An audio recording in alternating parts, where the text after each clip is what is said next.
13h18, o governo federal vai endurecer as regras para a publicidade das casas de apostas durante as transmissões da Copa do Mundo. A proposta prevê que propagandas de bets passam a exibir mensagens de conscientização sobre os riscos do jogo, além de reforçar restrições para evitar o estímulo ao jogo excessivo e também proteger principalmente crianças e adolescentes. Para entender um pouco mais sobre esse assunto e também sobre as mudanças previstas a partir de agora, a gente vai conversar com o advogado especialista em direito público e também direito eleitoral, Marcelo Pellegrini. Boa tarde para você. Olá, Thalita. Boa tarde a você. Boa tarde aos nossos ouvintes. É um prazer falar com você. Pellegrini, acho que para a gente conseguir entender um pouco melhor, né, para o nosso ouvinte também se situar desse assunto, eu queria que você explicasse na prática mesmo, por gentileza, que com essas novas regras, o que vai mudar? O que está previsto para essa publicidade das bets? Então, Thalita, acho que a primeira coisa que a gente tem que ter em mente é traçar aí um diferencial entre aquelas bets que estão regulares, que recentemente houve aí uma regulamentação nacional, das bets que estão irregulares, ainda mais em época de Copa do Mundo, né? Que, né, o esforço, o intuito, a vontade de apostar, talvez a provocação das casas de apostas. Então, acho que esse é o primeiro critério de discriminação que a gente tem que ter em mente. A gente está falando também sobre uma regra editada pelo governo federal, né? E qual seria uma diferença entre uma norma do Conselho Nacional de Autorregulação Publicitária? Porque a gente está falando sobre publicidade. Exatamente. Então, por exemplo, existe uma norma que foi recentemente aderida aí pelo governo federal, no sentido de um arresto, de um sequestro, de travar os valores recebidos pelas bets não regulares. Então, essa é uma primeira discussão.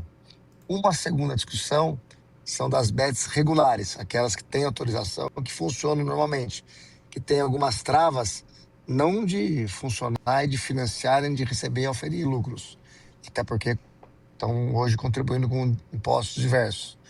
Mas você tem que ter uma restrição à informação, e é aí que entra o CONAR lá do Ministério da Justiça, muito assemelhada às questões de, por exemplo, cigarros, bebidas alcoólicas, né? A bet regular, ela tem que trazer na sua propaganda também a mesma métrica, os mesmos paradigmas, para mostrar vício, que você deve apostar com moderação, que você deve utilizar aquilo para um lazer, não como uma forma de você previver.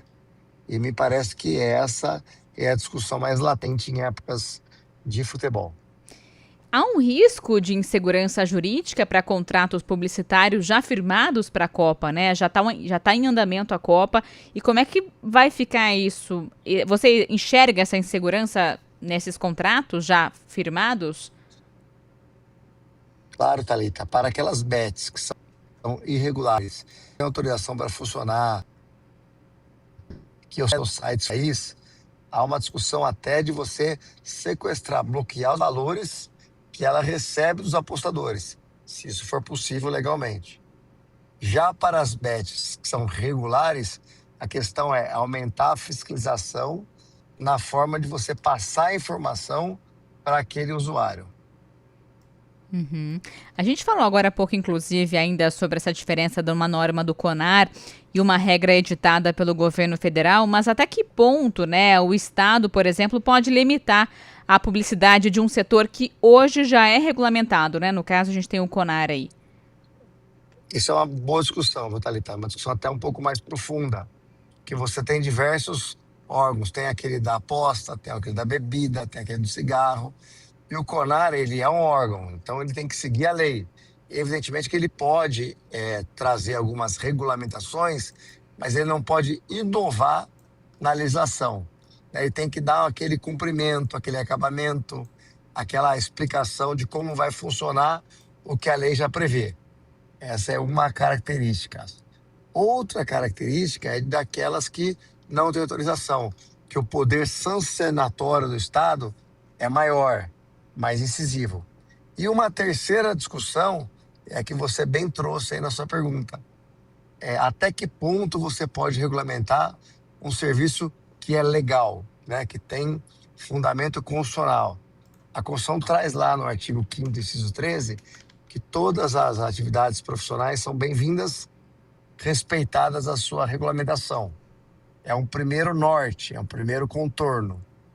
Contudo, você tem várias variáveis. Você tem, por exemplo, aqueles entidades, por exemplo, que são dos produtos que contêm muito açúcares, por exemplo, que você tem regras lá de excesso, né, que você fala que é concentrado em açúcar. Você tem o das bebidas, que é nocivo à saúde em excesso. Você tem a do cigarro. E agora você tem as das bets. As bets, elas regulares, elas se enquadram no mesmo grupo, do mesmo gênero destas. São espécies diferentes, mas o grupo é igual. Cabe ao CONAR fiscalizar, editar regras, mas em aplicação à lei já existente, sem inovar no campo do ordenamento jurídico. Uhum. E em relação à parte de agora da fiscalização, né? Quem aí deve ser o responsável pelo cumprimento aí dessas regras? E aí você tem desde o CONAR, que é um órgão do Ministério da Justiça, você pode ter representações junto aos ministérios públicos de todos os estados e da União, porque eles também defendem os interesses da coletividade, da sociedade, e você tem ações também pessoais que discutem a relação do investidor com relação às bets diretamente. Você tem 3 campos, 3 esferas de discussão do mesmo direito. Alguns desses campos podem ter uma regulamentação nacional que sirva para todos. E alguns desses campos, você vai ter uma relação que vai valer só interpartes, entre as partes. Uhum. E a partir disso, né, vamos ter punições aí aplicadas caso uma empresa descumpra essas novas determinações. Com certeza, quem pode perder todo o valor recebido. Quem está regular e não obedecer às regras do CONAR pode ser autuado, fiscalizado e multado. E aqueles que decidirem em repetições de erros podem ter uma ação coletiva e uma indenização majorada numa ação judicial, numa ação civil pública, em algo que o Ministério Público possa entender nocivo e mover uma lide. São Perfeito. 3 campos de atuação de esferas distintas. Perfeito, então. Obrigada mais uma vez pela participação. A gente conversou com o Marcelo Pellegrini, especialista em Direito Público e Eleitoral no quadro Seu Direito. 13h26.